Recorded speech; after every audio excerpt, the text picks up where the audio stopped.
नमस्कार, यह है आवाज एट 9 और आपके साथ मैं हूं विपिन भट्ट। शुरुआत करेंगे इस वक्त की हेडलाइंस के साथ। महंगाई से परेशान जनता को रेलवे भी दे सकती है झटका। यात्री किराए में हो सकती है 5 से 10% तक की बढ़ोतरी।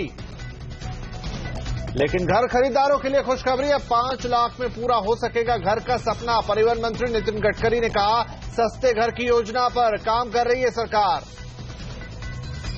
फ्लिपकार्ट में बड़ी रिस्ट्रक्चरिंग से पहले कंपनी के बिजनेस हेड मुकेश बंसल का इस्तीफा। चीफ बिजनेस ऑफिसर अंकित नागोरी ने भी कंपनी छोड़ी।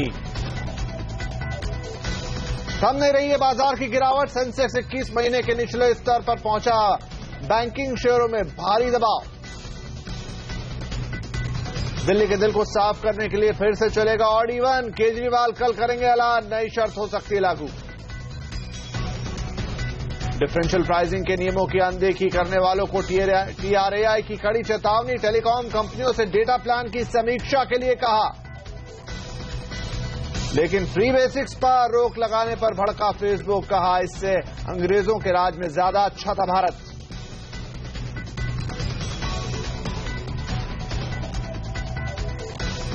शुरुआत करेंगे उस खबर के साथ जिसका आपके साथ है सीधा सरोकार और खास तौर से आपकी जेब के साथ। रेल यात्रियों के लिए आने वाला रेल बजट महंगा साबित हो सकता है। सूत्रों से मिली जानकारी के मुताबिक 25 फरवरी को पेश होने वाले रेल बजट में यात्री किराया 5 से 10% तक बढ़ाने का ऐलान हो सकता है। इस पर ज्यादा जानकारी के लिए चलते हैं अपने ब्यूरो चीफ लक्ष्मण रॉय के पास।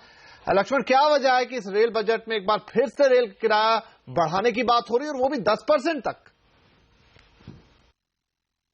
जो हमें सूत्रों से जानकारी मिली है उसके मुताबिक रेल बजट में एक बार फिर से यात्री किराया बढ़ाने का ऐलान हो सकता है और इसके पीछे 2 बड़ी वजह है। पहली वजह तो यह है कि 7वें वेतन आयोग की सिफारिशें लागू करने से सिर्फ रेलवे पर करीब 32,000 करोड़ रुपए का अतिरिक्त बोझ आने वाला है। दूसरी चीज, जो चालू कारोबारी साल है उसमें जो खर्च के लिए वित्त मंत्रालय की तरफ से मदद मिलने वाला था उसमें भी 8,000 करोड़ रुपए की कटौती की जा चुकी है। ऐसे में रेलवे के ऊपर काफी ज्यादा बोझ है और पिछले साल से देखें तो जो रेलवे की आमदनी है यात्री किराए से और माल भाड़ा ढुलाई से उसमें भारी कमी आई है। इस वजह से यात्री किराया बढ़ने की संभावना है। लेकिन सवाल ये उठता है कि यात्री किराया किस सेगमेंट में बढ़ाया जाएगा। एसी फर्स्ट क्लास के किराए में अगर बढ़ोतरी की जाती है तो कई सारे लो कॉस्ट एयरलाइन के किराए से भी इसके किराए ज्यादा हो सकते हैं। ऐसे में एसी 2 टायर 3 टायर या कुछ हद तक स्लीपर में रेल किराया बढ़ने की संभावना होगी। माल भाड़े में बहुत ही मामूली बढ़ोतरी की जा सकती है। शुक्रिया लक्ष्मण। तो माल भाड़ा तो बढ़ेगा जिससे चीजें महंगी होगी, हालांकि वो बढ़ोतरी भले ही मामूली हो, लेकिन 5 से 10% तक की बढ़ोतरी होती है तो निश्चित तौर पर आपकी यात्राएं बहुत महंगी हो जाएंगी। अब बढ़ते हैं कुछ और बड़ी खबरों की तरफ। फ्लिपकार्ट मिंत्रा के टॉप मैनेजमेंट में शामिल मुकेश बंसल ने कंपनी का साथ छोड़ दिया है। मुकेश कंपनी में head of commerce and business का काम देख रहे थे। इतना ही नहीं, उनके साथ साथ चीफ बिजनेस ऑफिसर अंकित नागोरी ने भी कंपनी छोड़ दी है। आपको बता दें कि फ्लिपकार्ट में 1 हफ्ते पहले ही टॉप मैनेजमेंट रिस्ट्रक्चरिंग हुई थी जिसमें फ्लिपकार्ट के को फाउंडर बिन्नी बंसल को सीईओ बनाया गया था। माना जा रहा है कि इससे बाद ही चीजें ठीक नहीं चल रही थी।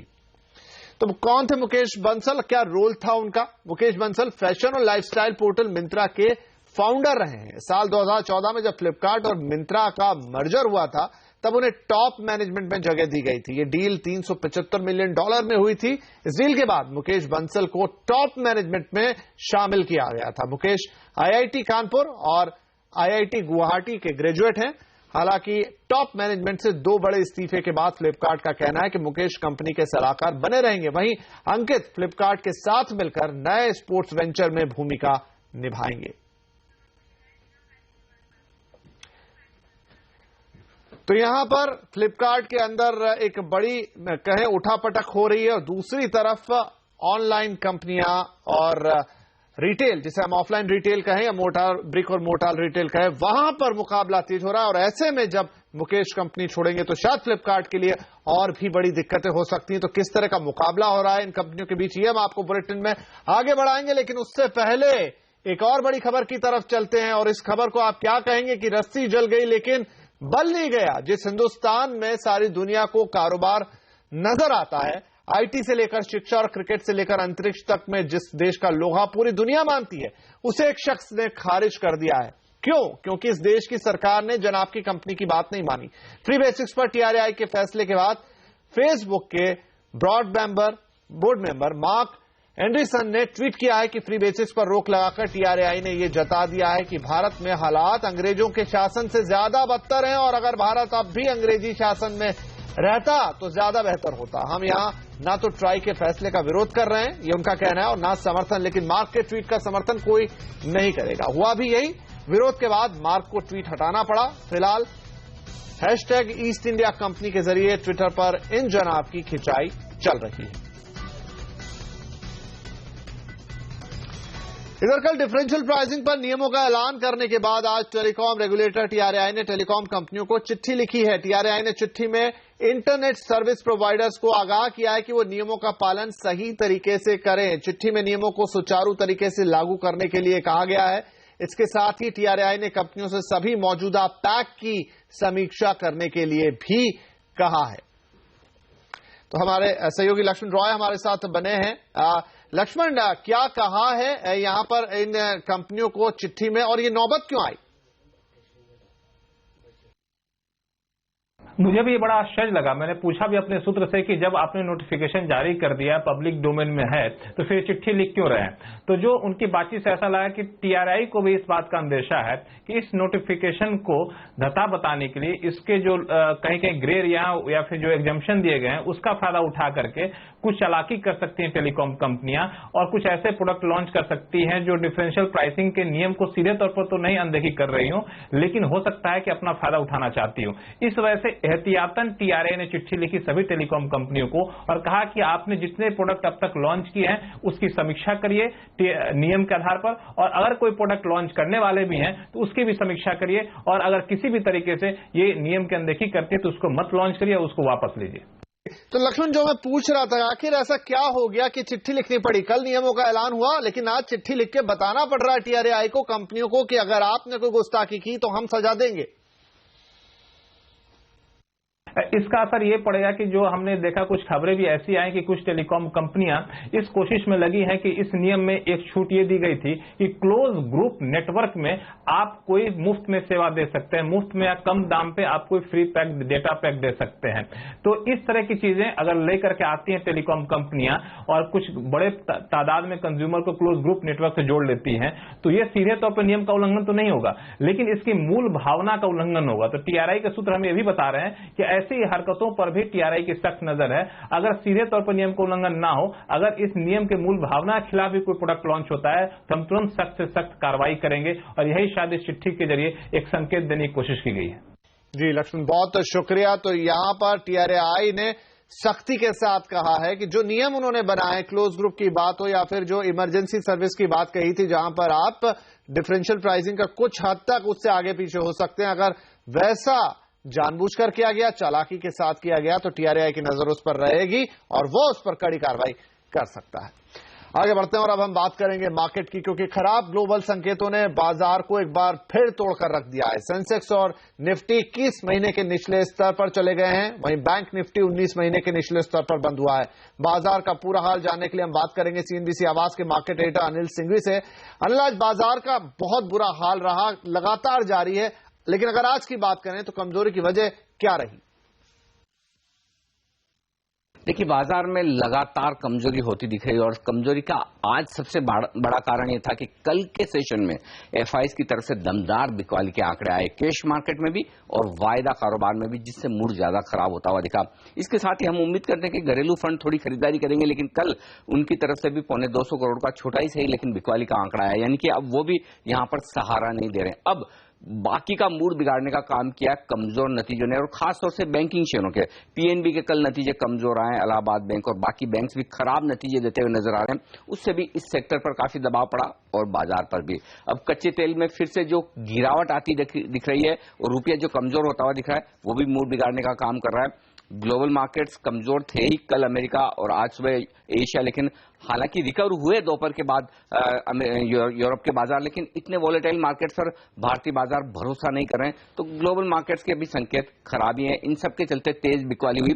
7200 को भी एक बार निफ्टी ने तोड़ा, उसके नीचे गया 7177 का लो, लेकिन फाइनली क्लोजिंग उसके आसपास होती हुई दिखी, और सेंसेक्स लगभग 250 पॉइंट नीचे बंद हुआ। मिड कैप स्मॉल कैप शेयरों में भी काफी दबाव था, लेकिन बैंक निफ्टी ये सबसे ज्यादा कमजोर था, और यहां पर आप देखिए 2% की गिरावट, और यही वजह गिरने वाली शेयरों की तादाद कहीं ज्यादा थी। थी बढ़ने वाले शेयरों के मुकाबले। जी, बहुत शुक्रिया अनिल जी जानकारी के लिए। तो बाजार की हालत खस्ता जरूर है, लेकिन टैक्स कलेक्शन के आंकड़े दिखा रहे हैं कि भारतीय इकोनॉमी की अंदरूनी सेहत खराब नहीं हुई है। राजस्व सचिव हसमुख अढ़िया के मुताबिक 31 जनवरी तक के आंकड़ों में इनडायरेक्ट टैक्स में 33% उछाल आया है, वहीं डायरेक्ट टैक्स कलेक्शन भी 10% से ज्यादा बढ़ा है। सरकार को भरोसा है कि वो टैक्स कलेक्शन के लक्ष्य को हासिल कर लेगी। The target for tax revenue this year is 14.49 lakh crore. So we expect additional about 40,000 crore to come from indirect tax, which will make good the shortfall in the direct taxes. On the whole, we are very optimistic of achieving our annual target of tax revenue this year. और यहां पर वक्त हुआ एक छोटे से break का, लेकिन जब ब्रेक से वापस आएंगे तो घर खरीदारों के लिए खुशखबरी लेकर आएंगे। देखना है तो जरूर बने रहिए।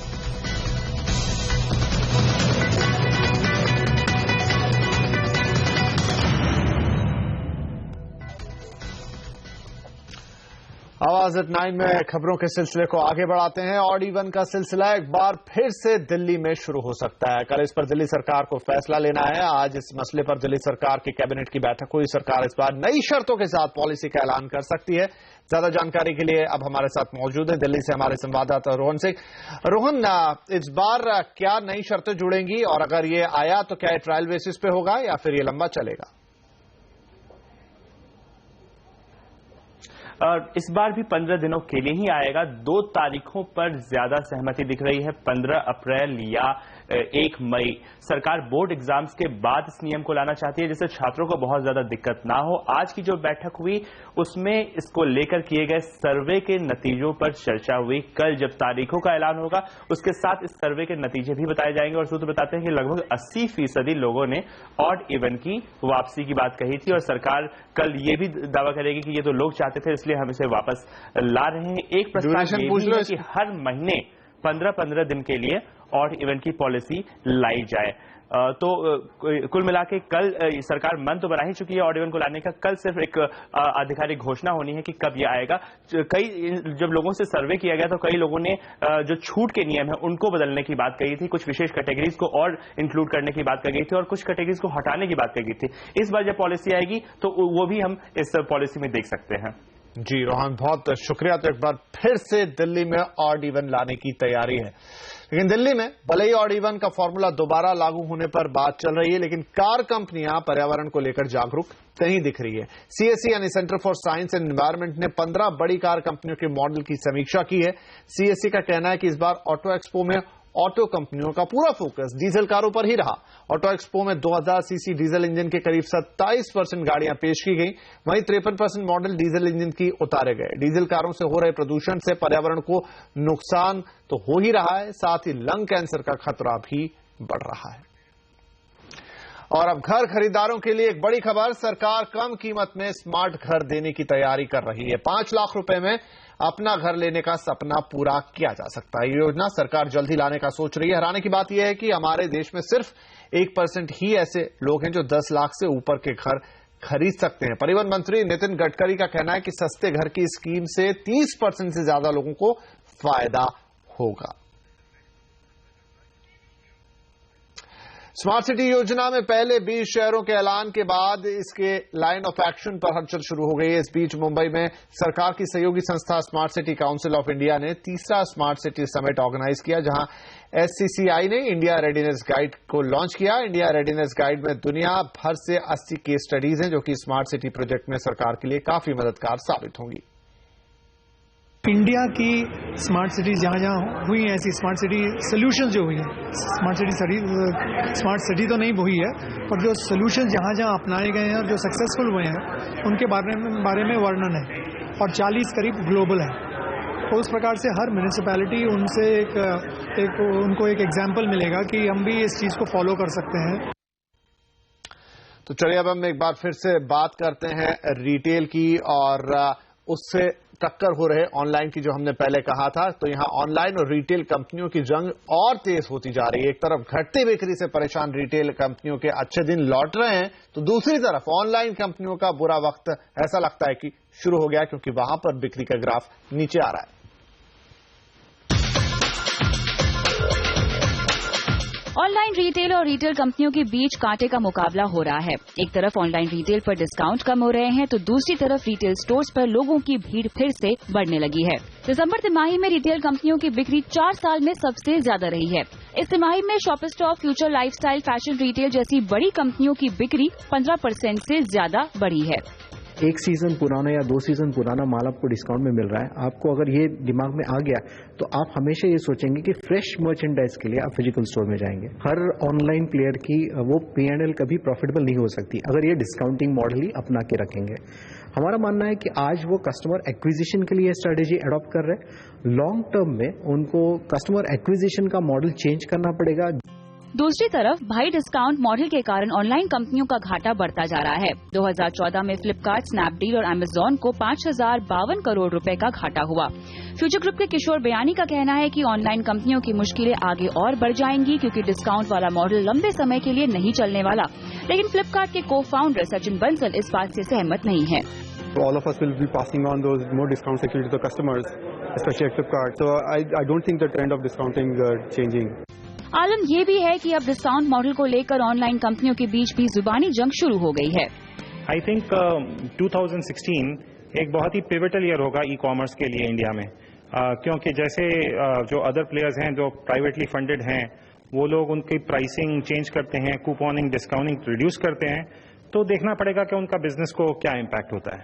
दरअसल अक्टूबर से ऑनलाइन कंपनियों ने अपने डिस्काउंट काफी कम कर दिए हैं। पहले जहां आपको फ्लिपकार्ट, स्नैपडील पर 70% तक डिस्काउंट मिल रहे थे, अब आपको सिर्फ 25% तक डिस्काउंट मिल रहे हैं। इस मौके का रिटेल दुकानों ने बखूबी फायदा उठाया और प्रमोशन और डिस्काउंट देने में उन्होंने कोई कसर नहीं छोड़ी। राधिका कुमार, मुंबई। तो आने वाला वक्त बड़ा ही दिलचस्प होगा।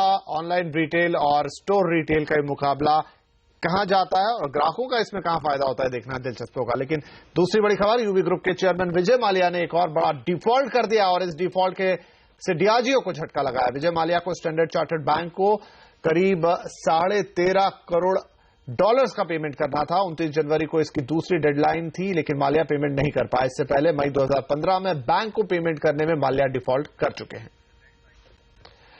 मुंबई में मेक इन इंडिया वीक शुरू होने से पहले लोगों में खासा उत्साह देखने को मिल रहा है। सरकार तो जोर शोर से तैयारियों में जुटी है, लेकिन आम लोग भी पीछे नहीं है। मुंबई के हाजी अली इलाके में नीतीश नाम के एक शख्स ने मेक इन इंडिया की थीम पर 25 फीट का स्टैचू तैयार किया है। स्टैचू को देखने पर लगता है जैसे कोई व्यक्ति कार्यक्रम में जाने के लिए घर से निकलता है। नीतीश का मकसद इस थीम के जरिए आम लोगों को जोड़ना है। इतना ही नहीं, नीतीश को यह उम्मीद भी है कि पीएम जब मेक इन इंडिया वीक में आएंगे तो उसके स्टैचू को भी जरूर देखेंगे। मुंबई में यह वीक मेक इन इंडिया 13 फरवरी से शुरू हो रहा है। सीएनबीसी आवास पर आ गया है बाजार में पैसे बनाने के साथ साथ इनाम जीतने का एक बड़ा मुकाबला। अगर आप सेबी में रजिस्टर्ड एडवाइजर हैं तो आप प्रोफेशनल एडवाइजरी चैंपियनशिप के लिए रजिस्टर करें और पाएं चमचमाती हुई मर्सिडीज कार जीतने का मौका।